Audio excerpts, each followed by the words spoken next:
기도하겠습니다. 하나님 아버지, 거룩한 집에서 거룩한 삶을 살게 도와주시고 그 거룩한 곳에서 주님을 모시고 주님의 은총과 축복을 누리며 사는 참 그리스도인이 되어 하나님께 늘 감사하며 찬양하며 예배하며 기뻐하며 살아갈 수 있는 우리가 될 수 있도록 도와주시옵소서. 예수 그리스도 이름으로 간절히 기도드렸습니다. 아멘. 오늘은 민수기 광야 준비 민수기 두 번째 진영 준비라는 제목으로 하나님의 말씀을 전하고자 합니다. 젖과 꿀이 흐르는 가나안 땅으로 가기 위해서, 우리가 축복을 받기 위해서, 은혜의 삶을 살기 위해서, 하나님의 거룩한 아들이 되기 위해서, 흠이 없게 되기 위해서, 영광의 찬송이 되기 위해서 우리는 가나안 땅에 들어가기 위해서 광야에서 준비 기간을 반드시 거칩니다. 이 세상 사는 인생이 뭐냐라고 물어보면 광야죠, 광야. 우리는 이 세상이라는 짧은 시간 동안에 영원한 나라에 들어갈 준비를 하는 곳입니다. 그래서 이 세상이 광야죠. 제가 옛날에 대형교회에서 부교육자로 있을 때 예배가 끝나면은 항상 이 찬양을 불렀어요. 우리는 내가 죽은 십자가를 부르는데 그 대형교회에서는 광야 같은 세상 주만 의지하며, 이걸 성가대가 쫙 불렀는데 이제 예배가 다 축도가 끝나면은 제가 그 찬양을 듣고 그렇게 울었어요. 그때 부교육제 생활이 너무 힘든데 그 찬양이 그렇게 은혜가 되더라고요. 광야 같은 세상 주만 의지하고 살아간다. 그래서 우리는 이 세상에 살아가는 동안, 육신의 삶을 사는 동안 우리는 준비를 해가는 과정입니다. 영원한 나라에 들어갈 준비. 그래서 첫 번째 준비는 영적인 준비를 해야 된다. 영적인 준비라는 건 뭐냐면 내 영을 깨우는 거예요. 그래서 하나님과 소통할 수 있도록 만들어 놓는 거예요. 핸드폰이 켜져 있어야 소통이 되는 거죠, 그죠? 그래서 우리는 영이 깨어 있어야 됩니다. 그래서 이 새벽에 어둠을 헤치고 주님 앞에 나와서 말씀과 기도와 예배를 드리면 우리의 영이 깨어 일어나요.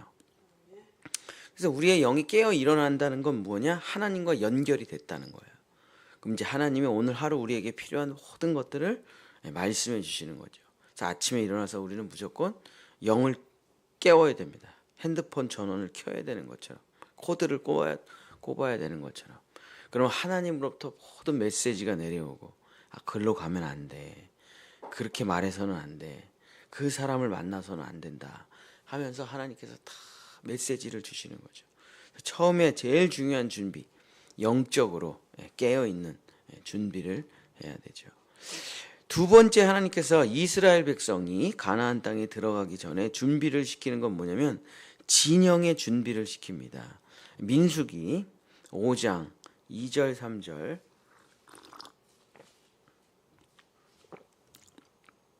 이스라엘 자손에게 명령하여 모든 나병 환자와 유출증이 있는 자와 주검으로 부정하게 된 자를 다 진영 밖으로 내보내되, 남녀를 막론하고 다 진영 밖으로 내보내요.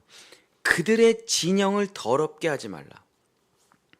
왜냐하면 내가 그 진영 가운데 거하느니라 하시매. 그래서 하나님은 더러운 곳에 계시지 않습니다. 부정한 곳에 계시지 않아요. 죄와 함께 계시지 않습니다. 그래서 우리의 영이 깨어난다, 삶은 변화되지 않습니다. 제가 섬기는 선교단체에서 제일 많이 듣는 말이 이 말이에요. 십자가의 복음을 듣고 제가 거듭나고 구원을 받았는데 집에 갔더니 삶이 안 바뀐다. 이게 제가 제일 많이 듣는 얘기거든요. 삶이 안 바뀐다. 그건 왜 그러냐? 영만 깨어나서 그래요. 영만. 그래서 죽어도 천국은 가요. 죽어도. 근데 삶이 바뀌려면 삶의 현장에서도, 그걸 진영이라고 하는 거예요. 진영. 삶의 현장에서, 삶의 진영에서, 가정에서 하나님이 함께 하셔야 돼요. 교회에서는 신앙생활을 잘해요. 근데 밖에서는 신앙생활을 안 해요. 그럼 밖에서는 하나님이 함께 계시지 않아요. 내가 미워서 그런 게 아니에요. 내가 싫어서 그런 게 아니라 더러운 곳에 있기 때문에 하나님이 함께 하실 수가 없는 거예요. 부정한 일을 하니까 하나님이 함께 하실 수가 없는 거예요. 도둑질 좀 잘하게 해주세요. 그럼 하나님이 도둑질 잘하게 해주세요. 하나님이 원하는 것은, 제가 목회를 하면서 하나님의 마음을 많이 깨닫는 게 있는데, 그게 뭐냐면 이제 어떤 사람을 전도하려고 그래요. 그래서 제가 하나님 이러저러한 일을 저 사람에게 좀, 그러니까 소위 말하면 이제 기적 같은 거죠. 기적 같은 것을 좀 일으켜서 저 사람 교회 좀 다니게 해주세요. 교회 다니는 게 중요하지 않겠습니까? 그러면 하나님이 항상 하시는 일이 뭐냐면, 교회 다니는 게 중요한 게 아니야. 부정한 방법으로 저 사람이 기적을 일으켜가지고 교회를 다닌다고 한들 그게 무슨 소용이 있겠느냐. 저 사람이 거룩해지는 게 교회 다니는 것보다 훨씬 중요하다. 저 사람이 정직해지는 게 교회 다니는 것보다 훨씬 중요하다. 하나님이 항상 이렇게 말씀하셔요. 제 입장에서는 섭섭하죠. 성도가 늘어나야 되는데. 그래서 제가 부정한 청탁을 주님께 올려드릴 때가 있어요. 부정한 청탁이에요, 정말. 저 사람 사업 좀 잘 되게 해줘가지고, 저 사람 병 좀 나아가지고, 저 사람 기적 좀 일어나서 교회 좀 다니게 해주세요. 하나님. 절대 안 들어주시더라고요. 하나님은 부정한 일을 해서 그 사람을 교회 다니게 하시질 않으세요. 막 이 사람이 도둑질하는데 도둑질 더 잘 되게 해가지고 교회를 다니게 하시느냐, 이 사람이 사기를 치는데 더 사기가 잘 쳐지게 해서 헌금을 많이 하게 하시느냐, 절대 그러시지 않습니다. 하나님이 원하시는 건 무엇입니까? 교회 다니는 사람이 아니라 거룩이에요. 거룩한 하나님의 백성. 왜냐면 그게 준비되지 않고서는 하나님의 나라에 들어갈 수가 없기 때문에. 근데 우리가 예수를 믿으면은 그 즉시 우리의 영은 거룩해져요. 영은 시간을 쓰지 않기 때문에 예수 믿는 순간 그 즉시로 영은 거룩해집니다. 근데 마음과 육신은 즉시로 거룩해지는 게 아니에요. 엄청난 시간이 걸립니다. 시간이. 그래서 이스라엘 백성들에게 두 번째 준비가 뭐냐? 진영의 준비예요. 삶의 현장에 하나님이 함께 계실 수 있도록 그 진영을 깨끗하게 하라. 그래서 병이 있으면 진영 밖으로. 그래서 깨끗해진 다음에 들어와야 돼요. 화장실도, 이스라엘 백성들은 화장실도 그 진영 안에 없어요. 그래서 소변 대변 보려면 진영 바깥으로 나가야 됩니다. 거기에 부정한 것이 있으면 하나님이 그 진영을 떠나시기 때문에. 그래서 진영이란 내가 거하는 곳, 내가 살아가는 곳, 내 삶의 현장을 말하는 것이고, 그 삶의 현장에 하나님을 모시라는, 내 직장에 하나님을 모시고, 내 가정에 하나님을 모시고, 내 삶의 공간에 하나님을 모시지 못한다면 죽어서 천국은 갈지 모르나 삶은 안 바뀌어요. 역사는 일어나지 않아요. 그래서 내 삶의 모든 현장에서 부정한 것과 더러운 것을 치워 하나님의 은혜와 하나님의 생명과 하나님의 축복이 흐르도록 하라. 이것이 바로 두 번째 준비가 되겠습니다. 여러분, 우리도 가정생활을 하면서 누가 쥐하고 함께 삽니까? 누가 벼룩하고 함께 살아요? 누가 음식물 쓰레기를 그냥 내버려둬요? 누가 바퀴벌레를 그냥 내버려둡니까? 다 진영을 깨끗하게 하고 청소하고 살아가죠.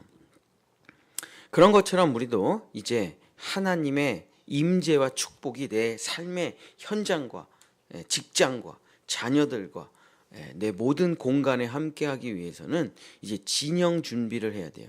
진영 준비는 총 3가지가 민수기에 나옵니다. 첫 번째, 죄가 있어서는 안 된다. 우리의 삶에 죄가 있으면 하나님은 절대로 오시지 않죠. 민수기 5장 7절입니다. 그 지은 죄를 자복하고 그 죄값을 온전히 갚되 5분의 1을 더하여 그가 죄를 지었던 그 사람에게 돌려줄 것이요.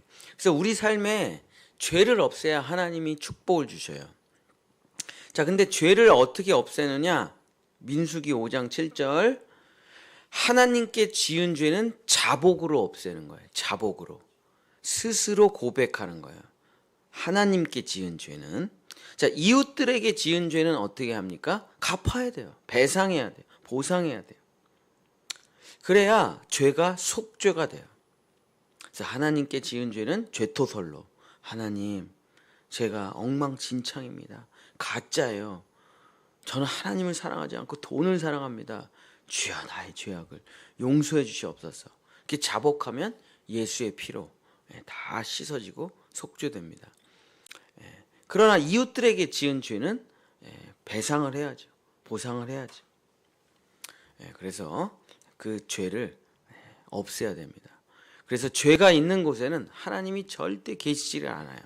그래서 왜 축복이 내가 왜 이렇게 축복이 없지? 죄가 있는 거예요. 죄가. 성경은 다른 이유를 하나도 말하지 않아요. 왜 하나님의 축복이 없으니까 오직 죄 때문이에요. 그래서 그 죄를 진영 가운데 없애야 된다.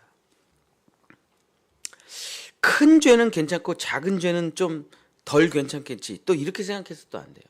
하나님은 아주 작은 죄라도 결코 같이 계시지 않습니다. 그래서 아주 작은 죄라도 정말 길거리에 침 뱉는 거라도 쓰레기 하나 버리는 거라도 절대 해서는 안 됩니다. 교통신호 하나라도 정말 철저하게 하나님 앞에 저도 이제 교통신호를 가끔 어길 때가 많은데 정말 성령이 제 안에서 그렇게 맨날 교통신호 어기면서 너 어디 가니? 저 설교하러요. 제가 이제 교통신호를 어길 땐 설교하러 갈 때 늦어가지고 어길 때밖에 없네. 그래 그렇게 위법을 행하고 설교 잘 되겠다. 하나님 항상 그래서 저는 설교하기 전에 웬만하면 사람도 만나질 않고 먹지도 않아요. 왜냐하면 뭐 이유가 뭐냐면 설교를 잘하기 위해서라기보다 설교를 잘해서 뭐 하겠어요 그게. 제가 설교를 할 때 성령이 임해야 되잖아요. 안 그러면 지식 전달밖에 안 되는데 성령이 임해서 성도들을 변화시켜 줘야 되는데 내가 부정하면은 성도들은 모르죠. 제가 어떻게 살아가는지. 그러나 내가 부정하면은 지식은 전달할 수 있을지 몰라도 성령의 역사가 일어나지 않는다 이거예요.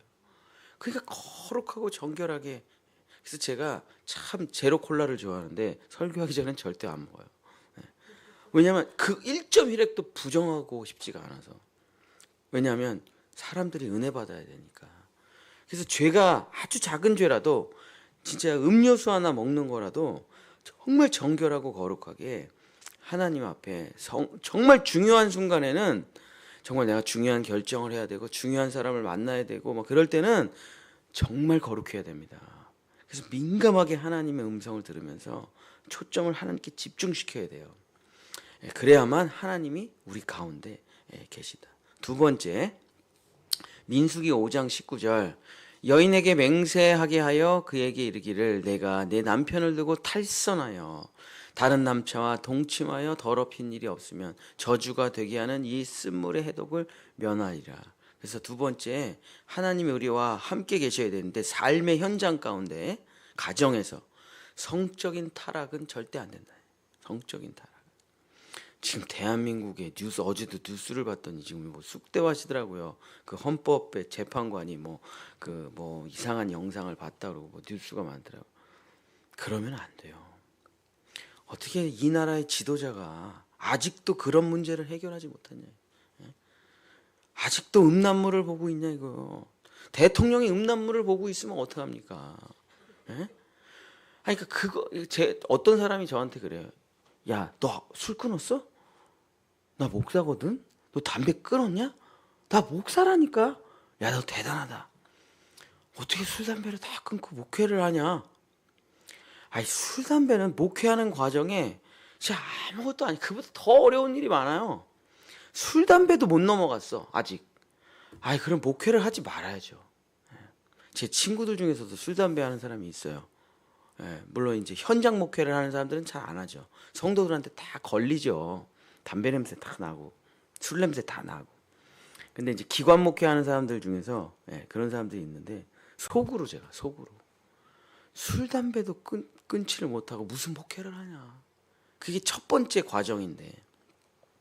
그래서 하나님께서는 정말 중요한 자리에 이 사람을 놓고 지도자로 쓰고 축복의 주인공이 되게 하려면은 절대로 타락해서는 안 된다. 탈선해서는 안 된다는 거예요.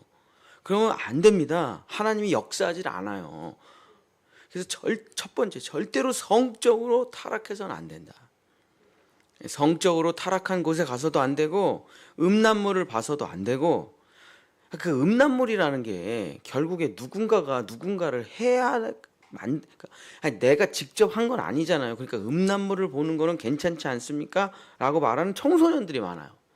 근데 야, 그거를 어떻게 찍었는지를 생각해봐. 인신매매범이 어린애를 잡아다가 영상을 찍었어. 그리고 네가 그걸 구경하면서 돈을 내. 물론 이제 광고비로 나가는 거라 네가 직접은 안 내겠지만, 그러면 넌 결국 그 사람의 악행에 동참한 거야. 네가 그 인신매매에 동참한 거라고. 네가 돈을 냈잖아. 네가 그 영상을 봐주잖아. 왜 공범이 아니냐. 제가 이제 청소년들한테 음란물 보지 말라고 하는 얘기인데, 성적으로 타락한 곳에 가면 안 돼요. 다른 사람의 아내나 남편을 만나서 바람 피워서도 안 되고, 그러면 하나님의 임재가 거하지 않는다. 그래서 리처드 포스터라는 사람이 쓴 아주 귀한 책이 있어요. 그 책의 이름이 조금 세긴 한데 돈, 섹스, 권력이에요. 그 책이 기독교의 명 베스트셀러죠. 근데 그 내용이 뭐냐면, 하나님이 주신 가장 아름답고 귀한 것을 사탄이 가장 더럽게 만든 것 세 가지가 바로 돈, 성, 그리고 권이라는 거예요. 이건 너무나 귀한 건데 사탄이 아주 쓰레기로 만들어 버린 거죠. 그래서 돈이라는 것은 하나님이 주신 거룩한 것이에요. 그 예물이 얼마나 거룩합니까? 하나님께 드려서 하나님의 교회를 세우고 어려운 사람을 돕고. 그래서 돈은 거룩하게 써야 돼요. 또 성은 생명의 축복이잖아요. 부부간의 기쁨이고 하나 되는 하나님이 주신 놀라운 선물이잖아요. 근데 그것을 하나님의 허용된 범위를 넘어가서 쓰면 진짜 타락이 되는 거예요. 그리고 거룩한 권위. 이 권력과 권위를 잘못 쓰면, 제가 담임 목사의 권위가 있죠. 근데 그걸 잘못 쓰게 되면 이것은 독재가 돼버려요. 하나님이 주신 권위는 말씀을 선포하기 위해서 주신 권위인데, 그것을 내가 내 쾌락을 위해서 쓰게 되면 엄청난 타락을 하게 되는 거죠. 그래서 이 돈과 성과 권위를 거룩하게 해야만 하나님의 임재가, 역사가, 은총이 나타나게 되는 거죠. 그래서 뭐 음란물 하나 보면은 뭐 하나님이 아무렇지도 않을 거라고 생각하시면 진짜 착각입니다. 음란물 하나 보면 반드시 엄청난 징계가 와요. 사람들이 잘 몰라요. 그 징계가 얼마나 엄청난지를. 그래서 거룩한 재정, 거룩한 성, 거룩한 권위, 이것을 가질 때 삶의 축복이 넘치도록 부어지게 되는 것입니다. 마지막 세 번째는 나실인의 규례를 지켜라 라고 말합니다. 민수기 6장 3절. 포도주와 독주를 멀리하고 포도주로 된 초와 독주로 된 초를 마시지 말며 포도즙도 마시지 말며 생포도나 건포도를 먹지 말아라. 그래서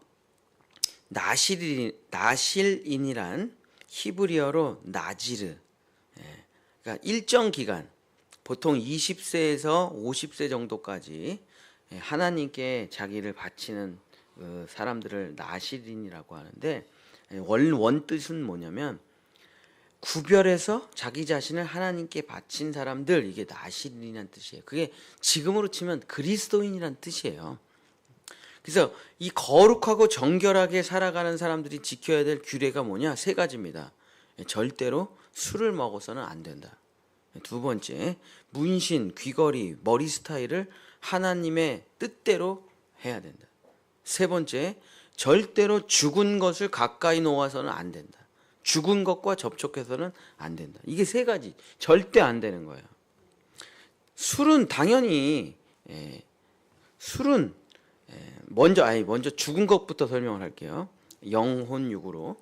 자, 죽은 것과 왜 접촉하지 말라고 하냐?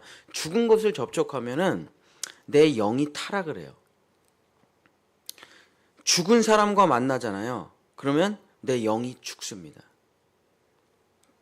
예를 들어서 십자가가 없고 거듭나지 않은 사람과 당연히 만나서 같이 함께 지내는 시간이 많죠. 저도. 그래서 하여튼 뭐 어쩔 수 없이 하루 종일 거듭나지 못한 그리스도인, 명목상만 그리스도인이랑 하루 종일 같이 있어야 돼요.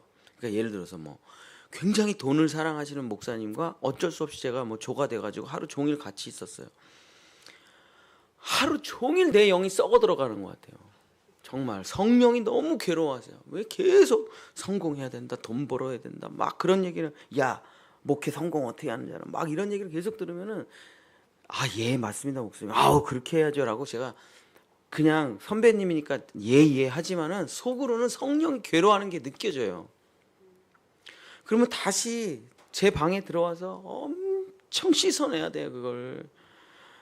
그러면서 주님이 기도를 시켜요. 예수 그리스도와 그가 십자가에 못 박히신 것 외에는 아무것도 알지 아니하기로 제가 다시 결단합니다. 씻어내야 돼요. 왜냐하면 너무 많이 오염이 돼버렸어. 이분의 말이 또 혹한 것도 많아. 또 부러운 것도 있어. 그러면요, 내가 뭐 몇 명이고 뭐 돈이 얼마고 헌금이 얼마고 뭐 우리 교회가 얼마나 잘 나가고 뭐 이러면요, 살짝 부러워요. 그게 오염된 거예요. 그러면 성령이 괴로워요. 내가 너를 여기까지 인도하느라고, 내가 너를 여기까지 가르치느라고 그렇게 고생했는데 그거 부러워하냐? 그거 부러워하냐? 그러면서 성령이 내 안에서 막 괴로워하시니까 혼자 성경 들고 기도하면서 주여 십자가 외에는 예수 그리스도, 그리고 그가 십자가에 못 박히신 것, 그것 외에는 저는 아무것도 모릅니다 하고 다시 씻어내지 않으면 성령의 불이 타질 않아요. 그래서 죽은 것하고 만나지 말라는 거예요. 죽은 사람, 죽은 문화, 죽은 노래, 죽은 음식, 죽은 것과 접촉하면은 내 영이 죽어요. 죽은 것은, 사망은 오염을 시킵니다. 사망이 오염이 되는 병이에요. 그래서 죽은 것과 접촉을 끊어야 돼요. 두 번째, 술은 자기의 마음을 타락시켜요. 그래서 여러분 술 먹으면 뭐 어떻게 됩니까? 자기가 세지잖아요. 자기 하고 싶은 말을 하게 되고 자기가 세지고, 진짜 그냥 착하고 겸손한 사람인데도 술만 먹으면 그냥 발길질하고 싸우고 두들겨 패고. 그래서 술은 마음을 강화시키는 거예요. 마음대로 하게 하는 거예요. 점점 자기 마음대로 하게 돼서 쾌락적인 삶을 살게 돼요. 그래서 처음엔 내가 술을 먹지만 그 다음엔 술이 나를 먹어버린다, 이런 말이 있는 것처럼 술은 자기의 마음을, 자기의 혼을 타락시켜요. 안 된다, 술 먹지 마라. 또 마지막으로 세상에 타락한 문화와 옷, 머리 스타일, 이런 성형수술, 이런 게 내 몸을 망친다, 하지 말아라. 그래서 하나님의 임재와 축복을 누리기 위해서는 이 나실인의 규례, 죽은 것과 접촉하면 안 되고 술을 먹어서는 안 되고 세상 문화와 그런 것들을 내 몸에 막 그려내고 그래서는 안 된다. 그러면 하나님이 떠나신다. 그래서 하나님의 임재와 축복을 누리기 위해서는, 가나안 땅에 들어가기 위해서는 진영의 준비를 해야만 합니다. 그래야 하나님이 내 삶에, 내 가정에, 내 자녀들 가운데 거하시게 되는 거죠. 그래서 내 가정, 내 교회, 내 삶, 내가 머무는 진영에서 악하고 부정하고 더러운 것을 치워버리는 훈련이 돼야만 하나님이 우리 가운데 임재하셔요. 진영의 준비가 되지 못하면 절대로 적과 꿀이 흐르는 가나안 땅으로 들어갈 수가 없다는 것을 반드시 기억해야 됩니다. 더러운 상태로는 하나님을 만날 수 없고, 속죄가 되지 않은 상태로는 하나님을 볼 수가 없는 것이죠. 사랑하는 성도 여러분, 말씀을 마치겠습니다. 우리는 감리교인이거든요. 그래서 감리교를 영어로 메소디스트라고 부릅니다. 메소디스트. 이게 사람들이 감리교인들한테 붙여진 별명이에요. 메소드라는 거는 뭐냐면 원리 원칙이라는 뜻이고, 디스트라는 게 이제 사람들, 원리 원칙대로 사는 사람들, 뭐 이런 별명이에요. 그래서 존 웨슬리 목사님이 미국 선교를 실패하고 다시 영국으로 돌아와서 회개하고 로마서를 읽다가 완전히 거듭난 다음에 복음을 전해 가지고 완전히 새로운 사람들이 탄생했죠. 사람들이 그 사람들을 계속 부르는 호칭이 뭐였냐면 메소디스트였어요. 메소디스트가 뜻이 뭐냐? 오직 말씀대로 사는 사람들. 우리 조선 사람들의 별명이 뭡니까? 바이블 러버, 성경의 애인들. 아니, 말씀대로 사는 거예요. 말씀대로. 그게 그리스도인이고, 그게 메소디스트고, 그게 바이블 러버예요. 원리와 원칙, 하나님의 법칙과 계명을 철저하게 지키는 거룩하고 정결한 사람들. 세상과 타협하지를 않아요. 고집스럽게 원리 원칙을 지킨다. 바울이 복음을 전하고 변화되기 시작하자 사람들이 그 사람들을 뭐라고 불렀냐면 사도행전에 그리스도인이라고 불렀어요. 예수님과 똑같이 살아가는 사람들, 그리스도인. 한자로 쓰면 기독교인이라고 불렀던 것이죠. 오늘날 한국교회가 사람들한테 지탄을 받는 유일한 이유가 무엇입니까? 너하고 나하고 아무 차이가 없잖아. 너도 술 먹고 나도 술 먹고, 너도 돈을 사랑하고 나도 돈을 사랑하고, 너도 음란물을 보고 나도 음란물을 보고, 너도 비트코인하고 나도 비트코인하고. 무슨 특징이 있냐 이게 너가. 그러니까 교회를 안 다니는 거예요. 그리고 이 사람 하나님의 임재가 없잖아요. 그렇게 사니까. 그러니까 너무 잘 되는 거 있어? 조롱거리가 되는 거죠. 그래서 거룩한 사람, 젖과 꿀이 흐르는 사람이 되려면은 제일 중요한 게 뭐냐? 거룩이에요. 거룩. 그래서 영적인 거룩, 우리의 진영의 거룩함이 있어야만 하나님이 우리와 함께 하신다. 그래서 이 진영의 준비를 마치고 우리의 영적인 거룩함, 또 진영의 거룩함이 일어나면은 뭘 하라고 하냐? 제가 맨날 하는 거죠. 민수기 6장 23절부터 27절 읽고 마치겠습니다. 제가 축도를, 새벽기도 때 축도를 항상 이렇게 하잖아요. 이게 이것 때문에 그런 거예요. 제가 말씀 그대로 아론과 그의 아들들에게 말하여 이르기를 너희는 이스라엘 자손을 위하여 이렇게 축복하여 이르되 여호와는 내게 복을 주시고 너를 지키시기를 원하며 여호와는 그의 얼굴을 내게 비추사 은혜 베푸시기를 원하며 여호와는 그 얼굴을 내게로 향하여 드사 평강 주시기를 원하노라. 이렇게 말을 하래요. 진영이 준비된 다음에. 그러면 제사장이 그렇게 축복을 하면은 27절 그들은 이같이 내 이름으로 이스라엘 자손에게 축복할지니 내가 그들에게 복을 주리라. 그래서 영적인 준비, 진영의 준비가 완료되고 축도를 받으면 역사는 나타나게 돼 있는 거예요. 하나님이 문제가 있습니까? 없어요. 하나님 무슨 문제가 있어요? 하나님이 축복이 모자라 가지고 다음번에 줄게, 번호표 나눠줄게, 다음번에 받아, 지금 없어, 그러시나요? 아니잖아요. 문제는 내가 정결하지 못해서 그래요. 내가 거룩하지 못해서 그래요. 아니 애들한테 밥을 주는데 거기에 부정한 것이 묻어 있는데 그 위에다 밥을 넣어가지고 주는 사람이 누가 있어요? 먼저 그걸 씻어야죠. 깨끗하게. 금그릇이냐 은그릇이냐 동그릇이냐 질그릇이냐 중요한 게 아니에요.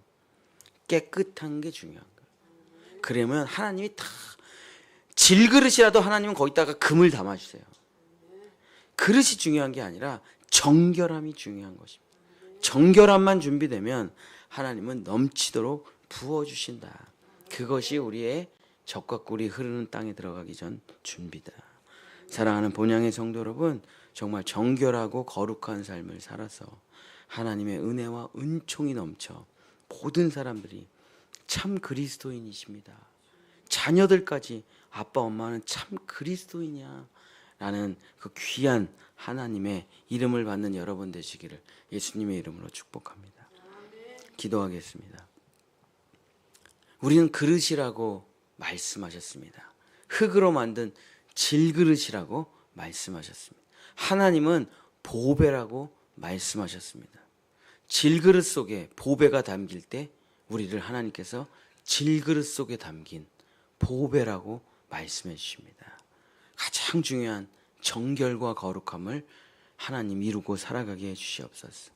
세상에 부정한 것이 우리 가정과 자녀들에게 들어오지 못하도록 주님 도와주시옵소서. 질병이 들어오지 못하게 주님 지키고 보호하여 주시옵소서. 세상 악한 마귀 권세 거짓말들 들어오지 못하게 지켜주시옵소서. 예수 그리스도의 십자가로 날마다 거룩하게 하시고 내가 예수 그리스도로 만족하게 하시고 내가 예수 그리스도와 그가 십자가에 못 박혀 죽은 것으로 정결하게 하셔서 오직 예수로 만족하고 오직 예수님만 믿으며 오직 예수님만 의지하고 살아갈 때 우리의 삶은 예수 안에 있는 그 모든 것으로 충만해질 수 있사오니 우리 본향의 성도들 세상 것 끌어갖고 더럽고 부정하게 만들지 말고 오직 예수 한 분으로 만족하며 살아가며 거룩하고 정결한 그릇 되어 하나님의 축복이 임하여 젖과 꿀이 흐르는 사람, 젖과 꿀이 흐르는 가정, 젖과 꿀이 흐르는 자녀 될 수 있도록 역사하여 주시옵소서. 여호와는 내게 복을 주시고 너를 지키시기를 원하며 여호와는 그 얼굴을 내게 비추사 은혜 베푸시기를 원하며 여호와는 그 얼굴을 내게로 향하여 드사 평강 주시기를 원하노라. 아멘. 우리 주여